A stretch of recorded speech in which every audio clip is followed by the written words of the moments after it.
नमस्कार दोस्तों, जय हिंद। आप सभी को दिल की गहराइयों से प्रेम पूर्वक बहुत बहुत सहृदय धन्यवाद। आप सब लोग अपना प्यार इतना सारा बनाए हुए हैं, मेरे साथ जुड़े हुए हैं। मेरा वीडियो नहीं आता है फिर भी आप सब लोग मेरे साथ जुड़े हुए हैं, इसके लिए दिल की गहराइयों से धन्यवाद। दोस्तों, आज का जो टॉपिक है वो है गुरु और शिष्य के ऊपर, क्योंकि कुछ दिन बाद यानी कि 5 सितंबर को हमारा पूरा भारतवर्ष शिक्षक दिवस के रूप में मनाता है। तो उसी से रिलेटेड एक छोटा सा स्टोरी है जो मुझे अच्छा लगा। दोस्तों, मैंने बुक से पढ़ा तो मैंने सोचा कि आप सबके साथ शेयर किया जाए। दोस्तों, हमारे जीवन में गुरु का महत्व क्या होता है? वो गुरु हमारे माँ बाप, हमारे दोस्त, हमारे स्कूल के शिक्षक, कोई भी हो सकता है। तो दोस्तों, हम आज उस गुरु के बारे में बात करेंगे जहाँ हम दिन प्रतिदिन शिक्षा लेते हैं, अपने जीवन में कुछ करने का उद्देश्य रखते हैं। तो दोस्तों, एक बार की बात है, एक स्कूल में एग्ज़ाम का समय चल रहा था और उस एग्ज़ाम में बहुत सारे बच्चे अपना एग्ज़ाम देने के लिए आए थे। उस स्कूल के एक कक्षा में यानी कि क्लासरूम में एग्ज़ाम कंडक्ट किया जा रहा था, यानी कि हो रहा था। उसी में एक बच्चे का दोस्तों एक महंगी सी घड़ी खो जाती है। वो बच्चा अपने शिक्षक से शिकायत करता है कि गुरुजी, मेरा एक बहुत कीमती घड़ी इस क्लासरूम में खो गई है। तो गुरुजी ने देखा कि अभी जो भी बच्चे अंदर आए हैं इनमें से कोई भी बच्चा बाहर नहीं गया है। तो घड़ी खोने का मतलब कि वो घड़ी इसी क्लासरूम में कोई ना कोई बच्चा अपने पास रखा होगा। दोस्तों, गुरुजी ने बोला कि ठीक है, घड़ी मिल जाएगी। घड़ी को चेक किया जाएगा, जिसके पास पकड़ा जाएगा उसे दंड दिया जाएगा और उसे इस क्लासरूम से निकाल दिया जाएगा। दोस्तों, जिस बच्चे ने उस घड़ी को चुरा लिया था, बचपना होता है, उस बचपना में उन्होंने घड़ी को चुरा लिया, समझ नहीं थी, लेकिन अंदर ही अंदर इतनी आत्मग्लानि हो गई कि अगर घड़ी आज पकड़ी गई मेरे पास है, मैं इस स्कूल से तो आउट हो ही जाऊंगा, चला ही जाऊंगा, मेरी स्कूल छूट जाएगी, लेकिन मैं ज़िंदा नहीं रह पाऊंगा, मैं आत्महत्या कर लूँगा। उस बच्चे के मन में ऐसा विकार पैदा हो गया। तब तक दोस्तों गुरुजी ने एक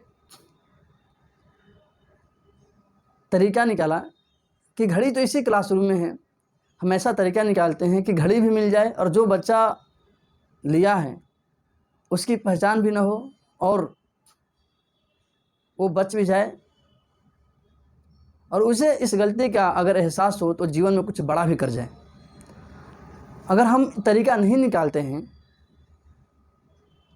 और सबके सामने उस बच्चे के पास से घड़ी निकलती तो बच्चा अपने आप में शर्मिंदगी महसूस करेगा, हो सकता है कि वो गलत कदम भी उठा ले। गुरु तो गुरु होता है दोस्तों। गुरुजी ने अपने स्कूल के जो ऑफिस थे उससे कपड़े मंगाए और कपड़े से सभी क्लासरूम के बच्चे के आँखों पे पट्टियाँ बांध दी, और आँखों में पट्टी बंधे होने की वजह से गुरुजी ने सबकी पॉकेट चेक की। जिस बच्चे ने उस घड़ी को चुराई थी उसके पॉकेट से वो घड़ी निकली और घड़ी चुपचाप जिस बच्चे की थी, जिसकी घड़ी खो गई थी, महंगी घड़ी थी, वो घड़ी मिल गई। वो बच्चा खुश हो गया। बच्चा ने पूछा कि गुरुजी किसके पास से मिला? गुरुजी ने बताया कि मुझे भी नहीं पता किसके पास से मिला, और जिसने चुराई थी उसकी प्रतिष्ठा बच गई। किसी को नहीं पता चला कि घड़ी किसके पास थी, क्योंकि सभी बच्चों के आँखों पे पट्टी बंधी हुई थी। वो बच्चा घर आता है दोस्तों, अपनी गलती का एहसास करता है और वो बच्चा पूरा मेहनत करता है दिलो जान से, क्योंकि उसकी पहचान जो चोरी का इल्ज़ाम लगने वाला था, गुरुजी के एक छोटे से सकारात्मक कदम की वजह से वो बेइज्जत होने से बच गया। दोस्तों, जब वो बच्चा बड़ा हुआ, अपनी मेहनत के दम पे सक्सेसफुल एक बिजनेसमैन बना, कामयाब इंसान बना, तो वो बच्चा उस गुरुजी से फिर वापस आता है मिलने के लिए। गुरुजी के चरणों में नतमस्तक होता है और गुरुजी से वो पुरानी बातें, अपने क्लासरूम की बातें शेयर करता है। गुरुजी बोलते हैं कि वो बच्चा तुम ही था जिसने घड़ी चुराई थी। तो बच्चा ने पूछा, गुरुजी क्या आपको नहीं पता? गुरुजी ने बोला कि नहीं, मुझे नहीं पता। तो बच्चा ने पूछा, घड़ी तो आप ही ने निकाला था मेरे पॉकेट से। मैंने निकाला था, लेकिन मुझे नहीं पता कि वो बच्चा तुम ही था, क्योंकि उस क्लासरूम में जब सभी बच्चों की आंखों पे पट्टी बंधी थी तो मैंने भी अपने आंखों पे पट्टी बांध रखा था, ताकि उस बच्चे को मैं भी ना पहचान पाऊँ और उस बच्चे के प्रति मेरे मन में एक घृणा का भाव या एक द्वेष का भाव पैदा हो, इसलिए मैंने भी पट्टी बांध रखा था।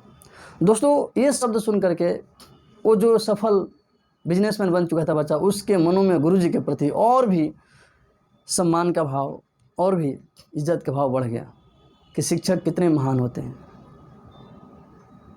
अगर गुरुजी उस दिन सबके सामने उस बच्चे के पॉकेट से घड़ी निकालते तो शायद वो बच्चा दोस्तों आत्महत्या भी कर चुका होता, लेकिन एक छोटी सी सकारात्मक कदम की वजह से उसकी ज़िंदगी बच गई और वो ज़िंदगी में एक कामयाब इंसान भी बन गया। तो दोस्तों, इस कहानी का सारांश यही है कि हम और आप भी किसी न किसी रूप में अपने घर में, अपने मोहल्ले में किसी न किसी बच्चे को कुछ न कुछ सीख ज़रूर देते होंगे। उनके लिए हम भी आइडियल होंगे, हमारे भी कोई आइडियल होंगे। अपने लाइफ में एक छोटी छोटी चेंज, एक छोटी छोटी सकारात्मक कदम की वजह से हम किसी को बहुत बड़ा प्रेरणा दे सकते हैं और एक छोटी सी बदलाव से एक बड़ा बदलाव भी लाया जा सकता है। तो दोस्तों, आज की कहानी में इतना ही। आप लोग बताएं कि गुरु और शिष्य का कहानी कैसा लगा और गुरुजी का सकारात्मक कदम कैसा लगा। तो आप सभी को शिक्षक दिवस की एडवांस में ढेरों सारी शुभकामनाएं और आप सबों को भी बहुत बहुत बधाई, क्योंकि आप सब भी अपने जीवन में एक शिक्षक हैं, किसी न किसी को मार्गदर्शन जरूर करते होंगे। और आप सबों के माता पिता को भी बहुत सारा नमस्कार और प्रणाम। जय हिंद।